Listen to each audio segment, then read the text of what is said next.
Española is the lowrider capital of the world, but lately a lot of this lifestyle and culture live in the shadows and could be dying off. Tonight, anchor Royal Day introduces you to Los Guys. It's a club fighting to save others just like it. They're lowriders you may have never seen before until now.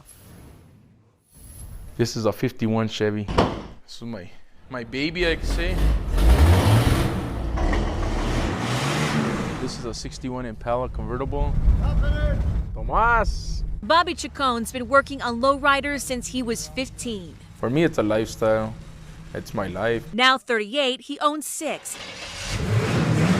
His prized possessions, his 59 and 61 Chevy Impalas. They're rare. There's not too many around. He lives in Chimayo, not far from Española, a place known for its lowriders, though these days, it's hard to tell. There was a time where you would go to Española, day or night, I don't care what time it was, and you'd always see cars. But that doesn't happen anymore. No, that doesn't happen anymore. Not that long ago, it was different. Experts say lowriders started showing up here in the mid-1950s. Booms in the auto and airplane industries created plenty of incredible mechanics. They built lowriders, some putting airplane-like hydraulics on them. The culture evolved into chrome-filled, colorful pieces of art.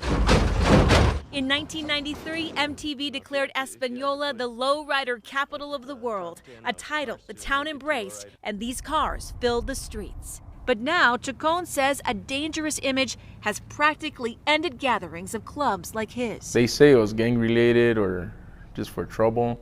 It's not like that anymore. Clubs like this one are becoming more and more rare. And Chacon worries that the lowrider culture in general could be in danger of fading away. Chacon has Get that car. 3 little girls who often come along for a ride. He says lowriders are getting run out of town by people who think they're up to no good. If we're not doing anything wrong, just let us be.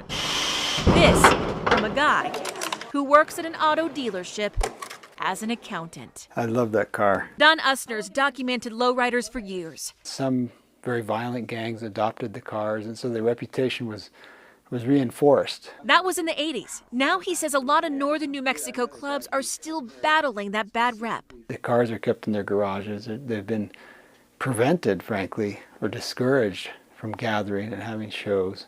So yes, I think it's in danger of being forgotten. There's a push to build a lowrider museum in Española, a plan to help revitalize its downtown.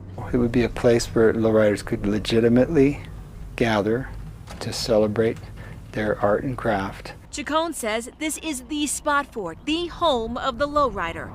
He says the heart of this lifestyle is still so strong. Uh-oh, Bobby, they're recording you. While other parts of it are so very different. In northern New Mexico, I'm Royal Day, KOAT, Action 7 News.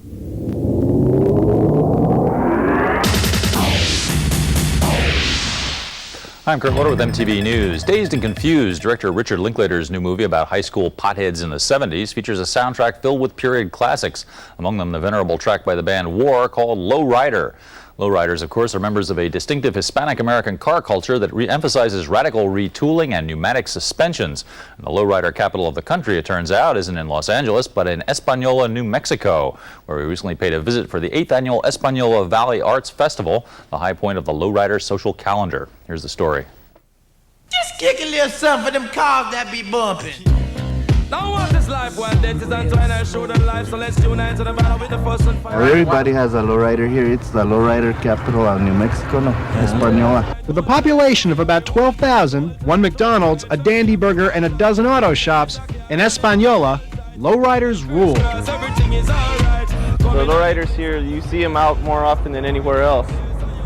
You would see them, they drive them to work and things like that. It's not like something that's going to be stashed in a garage somewhere and then just pulled out once in a while. It's part of the culture here. I mean, in Española, it's passed on from one generation to the next. Lowrider is a little higher. My father has, he's got a 47 Fleetline Chevy. It's, he also had a 66 Caprice. He passed it on to me. It's like, if your father has a car, he'll pass it on to his son and his son to the other son. And Lowrider is a real goer. My brother had a 74 Monte Carlo. He used to hop it all the time. That's what got me into lowriders. While you can buy a lowrider, those who are really into it build them from the ground up. sometimes taking years and many thousands of dollars to create one. The first step is to, to make sure all the mechanical end is taken care of. I want to make sure it has new bushings, new ball joints. I don't want it, when it's painted and everything, to fall apart going down the road. American behemoths of the mid-60s lead the pack when it comes to dropping a ride. I'm rolling in my 6'4".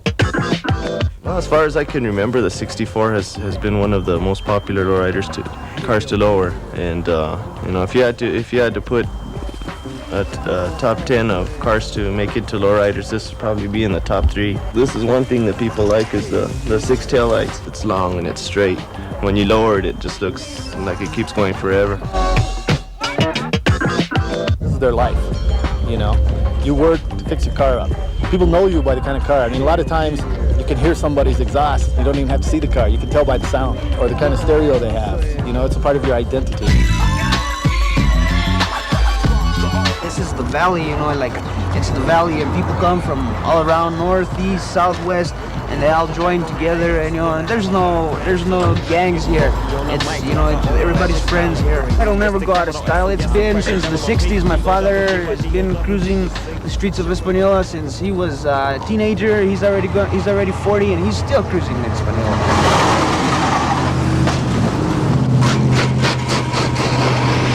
Next up on the Lowrider circuit, the grand finale of Lowrider Magazine's 1993 Unity Tour, a super show on October 24th at the Los Angeles Sports Arena and Coliseum, which will spotlight hundreds of lowriders and will also feature a concert being billed as the Lollapalooza of Latin rap.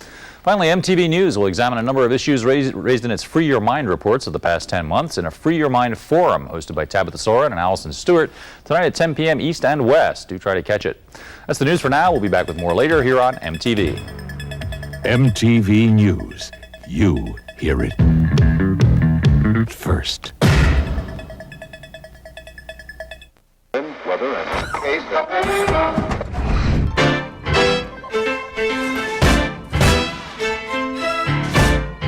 This is about family. We teach our kids early, and it lasts a lifetime. I'm 7 years old, and this is my car. Pride, faith, art, and tradition. A commitment to life at a different pace. Low and slow. We're not afraid of ink or a little bit of sweat. We look at something raw and we see the art inside it. I take my car out to turn heads, and they do get turned. You don't want it, you can't want it, no. Española, Santa Fe, Peñasco, Taos, Chimayo, Las Vegas, Las Trampas, Albuquerque. Maybe it wasn't the birthplace of the lowrider. Maybe it was, maybe it wasn't. But it is the lowrider capital of the world. We don't believe you, can't believe you, no.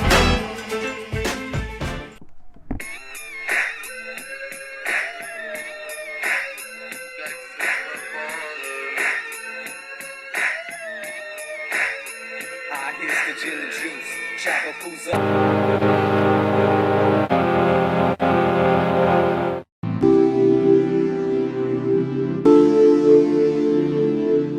Have you ever been fascinated with a culture or scene that you didn't completely understand? Being from the East Coast, the only lowriders that I've ever seen were in movies and in video games. I don't know about you, but for me, lowriding was first introduced through hip-hop culture. Always being affiliated with gangbanging and violence. I think that's where lowriding gets a bad reputation. And just like hip-hop, lowriding comes from the streets. But being in Espanola, New Mexico, on Good Friday, I was able to see how lowrider culture has a sense of community, camaraderie, and tradition.